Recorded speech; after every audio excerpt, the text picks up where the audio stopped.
Hey Chiefs Kingdom, are you ready for some breaking Kansas City Chiefs draft buzz that could seriously shake things up?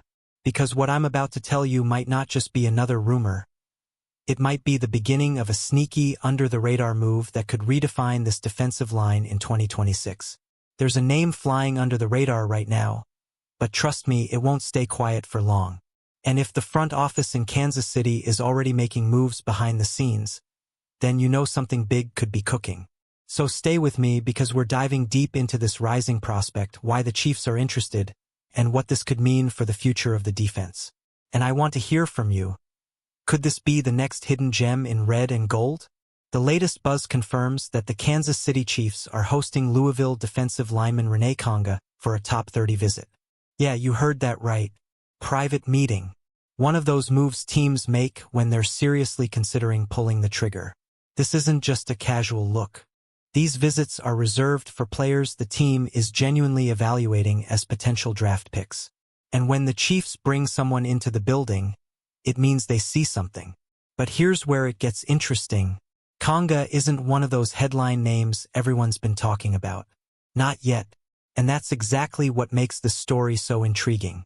The report came from NFL insider Rene Konga, who dropped the news that Konga is heading to Kansas City. And if you've been following draft season closely, you know insiders don't just throw names out there randomly. Konga also mentioned something that should catch every Chiefs fan's attention. Konga has been rising fast on draft boards after a strong pro day. That's the kind of late momentum that often leads to steals in the draft. And we've seen the Chiefs capitalize on that before, haven't we? Now let's talk about what really pushed Konga into the spotlight, his pro day performance. This was his moment to prove he belongs, and from all accounts, he delivered. When a player suddenly shoots up draft boards, it usually means scouts saw traits they can't ignore. Explosiveness, strength, effort, potential. And if there's one thing the Chiefs love under defensive coordinator Steve Spagnuolo, it's players with raw tools and relentless motor. Draft expert Dane Brugler had already flagged Konga as a name to watch in his famous The Beast Guide. And let's be honest, when Brugler speaks, teams listen. He described Konga as an ascending prospect, which is basically draft language for, this guy is getting better fast and hasn't hit his ceiling yet. That alone makes him exactly the type of player worth bringing into your building, which is exactly what Kansas City is doing. Konga's journey hasn't been flashy. In fact, it's been what you'd call a slow burn. He didn't explode onto the scene early in his college career. But everything changed when he transferred to Louisville. That fresh start unlocked something in him. Confidence, production, opportunity. And sometimes that's all a player needs. A chance to reset and prove who they really are. One scout described him as a quiet kid who needed time to mature and understand his own abilities. That's not a red flag, that's a development story. And if there's one organization known for developing talent the right way, it's the Chiefs. This is a team that doesn't just draft stars, they build them. Physically, Konga checks a lot of boxes. He's got a compact, powerful build with long arms that help him engage and control blockers. At just under 6 feet 4 inches and nearly 300 pounds, he has the size to hold his own in the trenches. But what stands out is how well he carries that weight.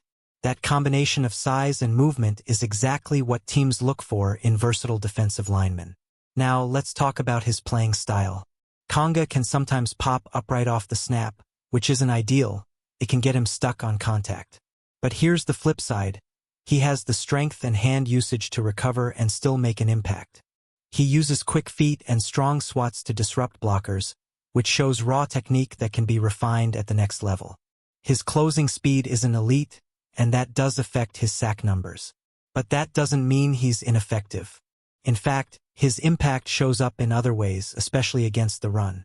He's physical, he anchors well, and he doesn't give up ground easily. That's the kind of grit defensive coordinators love. And here's something that really stands out: effort. Konga's tape is filled with hustle plays. He doesn't quit on plays, and that's something you can't teach. It's either in you or it isn't. For a team like the Chiefs, that kind of motor can turn a rotational player into a key contributor. One stat that jumps off the page: pass deflections. He had 6 batted passes in 2025 alone. That shows awareness, timing, and active hands at the line of scrimmage. Those are hidden impact plays that don't always make headlines but can change games. Now let's connect the dots. This profile starts to sound familiar, doesn't it? High effort, versatile, physical. It actually mirrors the role once held by Mike Dana. And with Dana no longer on the roster, there's a potential gap that needs to be filled. Could Konga be that replacement? That's the question. And if the Chiefs believe he can develop into that role, this visit becomes even more important. Because Kansas City doesn't just draft for now, they draft for fit, culture, and long-term upside. Let's break down the numbers. Konga ran a 4.79 in the 40-yard dash, solid for a player his size. His vertical jump hit 37 inches, which is impressive and shows lower body explosiveness. And his three-cone drill time of 7.03 seconds? That puts him in a strong range for interior versatility. He's also got 9.5-inch hands and an 81-inch wingspan. That length matters when engaging blockers and disrupting passing lanes. These aren't just random stats. These are indicators of NFL-ready traits. And when you combine that with his late surge in production, you start to see why teams are interested. Over his college career, Konga recorded 6 sacks and 11 tackles for loss. Not eye-popping numbers, but context matters. Most of that production came late. In his final 2 years, he really started to put it together. And that upward trend is exactly what scouts look for. He also started 18 games at Louisville after barely seeing the field earlier in his career. That jump in responsibility and performance shows growth. It shows a player who figured things out and started maximizing his potential. And that's exactly the type of trajectory teams bet on during the draft. One thing to note, Konga will turn 24 in November. He's a bit older than some prospects, but that also means he's more physically mature and potentially more ready to contribute early. It's a trade-off, and teams will weigh that carefully. But for a contender like the Chiefs, readiness can be a big plus. So what does all this mean for Kansas City? It means the front office is doing its homework. It means they're looking beyond the obvious names.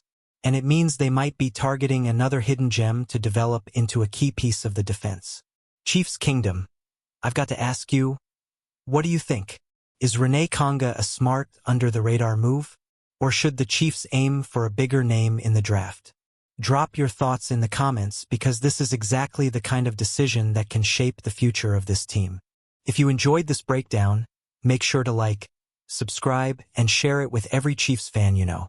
Because here, we don't just follow the news, we live it. Let's keep riding with the Kansas City Chiefs all the way to the top. Fire.